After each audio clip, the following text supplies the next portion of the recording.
प्रतिशोध की भावना खत्म करो, तब हम आगे बढ़ेंगे, आप सफल होगे। परमात्मा कहते हैं जैसे आपको कोई गलत भी बोलता है, उसे ज्ञान नहीं, वो तो साकेट आदमी है, अपने बाप ने भी ऐसे ही बोलता होगा। कहते साकेट का मुख बम्बई है, निकलने वचन भुजंग, और ताकि औखद मौन है, विष नी व्यापे अंग। अब साकेट का मुंह वो तो बम्बई है, बम्बई में तो सापे निकले सर्प, बम्बई से बिल से, और फिर वो तो सर्प निकलेंगे तो काटेंगे आपको, उसके वचन तो काटने वाले ही होंगे, आपको दुखी ही करेंगे। उसकी औषधि बताई है, मेडिसिन बताई है कि चुप रहे, बोले नहीं, उसने जवाब नहीं दे, ताकि औखद मौन है, फिर उसका जहर आपका असर नहीं करेगा। कबीर साहब कहते हैं कि साकट और सवान को उल्ट जवाब नहीं दे। अब कुत्ता भौंक रहा है, आप उसने धमकाओगे और दूना भौंकेगा, कहते हैं बोल रहे नहीं, भौंक भांक आप टिक जाएगा। तो ऐसे साकट को वो आपने कुछ कह रहा है, आपको उत्तर देने लगोगे तो दूना बकवाद करेगा, आप चुप हो जाओगे, 10-5 मिनट भौंक के कुत्ते की तरह आप सेट हो जाएगा। तो फार्मूले बताए हैं परमात्मा ने, आप इसको अप्लाई करना। कबीर जो तो को काटा बोए, ताको बो तू फूल, तो हे फूल के फूल है वा को है त्रिशूल। अब तो आपको कोई हानि करता है तो आप उसका प्रतिशोध लेने के लिए हानि ही मत करना, उससे बचे रहना, लेकिन उसको हानि मत देना। और फिर भी भगवान के बच्चे समझकर जहां भी आपके सत्र का कोई काम उसके प्रति आवे तो उसको लाभ ही देना। तो फिर देखना भगवान कैसे करेगा कि आपको तो भले का फल भला होगा और उसके बुरे का फल उसको 3 गुना ज्यादा मिलेगा।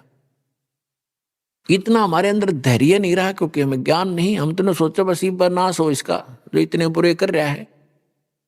ऐसे व्यक्ति का भी नाश ना होगा जो बुरे करे तो और किसका होगा।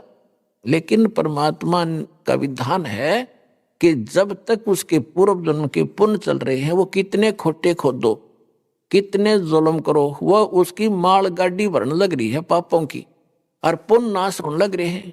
जब वो पुण्यों वाली बोरी खत्म होगी, थैला उसका, वो इन्वर्टर चार्ज पहले का था वो खत्म होगा, फिर एकदम सुविधा बंद होंगी और उसकी वो दुर्गति शुरू होगी। दुनिया देखा करे।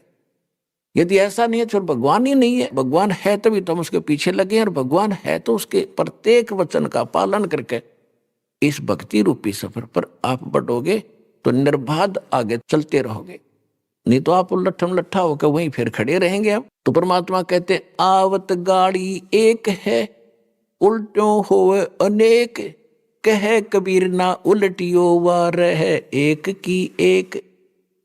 गाली ही से उपजे कलह कष्ट और मीच, हार चले सो साधु है, लाग मरे सो नीच। कहते हैं एक बार आपको कोई गाली देता है, आप शांत रहना, देन दे, मायूस सा होकर खड़ा हो जा, उसके साथ बहस नहीं करे, भगवान पर ध्यान लावे, सुमन करने लग जा। आवत गाली एक है, और आपने उसको दूसरी उल्टी गाली दे दी तो 10 और देगा, क्योंकि वो तो संगर का आ रहा है, काल ने भेज रखा है, तैयारी करके भेज रखा है, तो उसका नाश कराने के लिए। भगत से टकरावे कोई आदमी, उसका तो नाश निकट है, प्रहलाद से टकराया था उसका बाप, और भी बहुत से कारण ऐसे हैं, तो उनका तो नाश होया करे जो भक्ता गेल टकरावर। तो आपने तो पता ही है, इसके उल्टे लाग लिए जो बेमतलब खस्सा हमारे से आकर के, कोई बात नहीं, कोई चीत नहीं, वैसे गाली दे आपको आकर।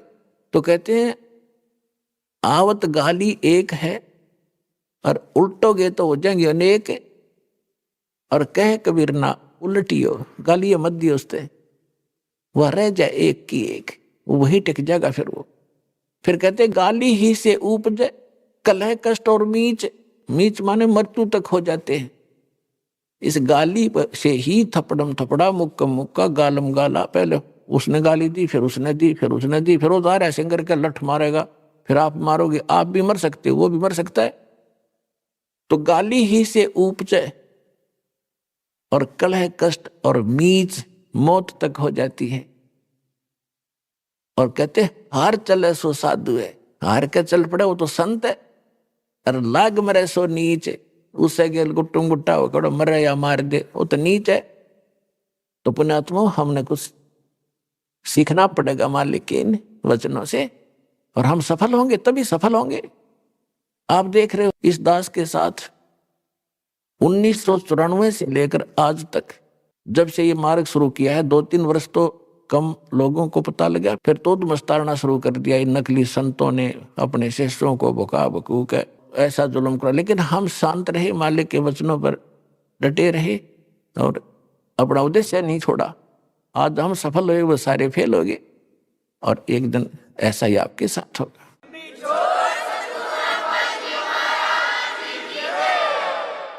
तो इस प्रकार हमने परमात्मा के इस मार्ग पर चलने के लिए कुछ परमात्मा के दिए हुए फार्मूले लाने पड़ेंगे, तभी हमारी प्रॉब्लम सोल्व होगी, अन्यथा हम फेल हो जाएंगे।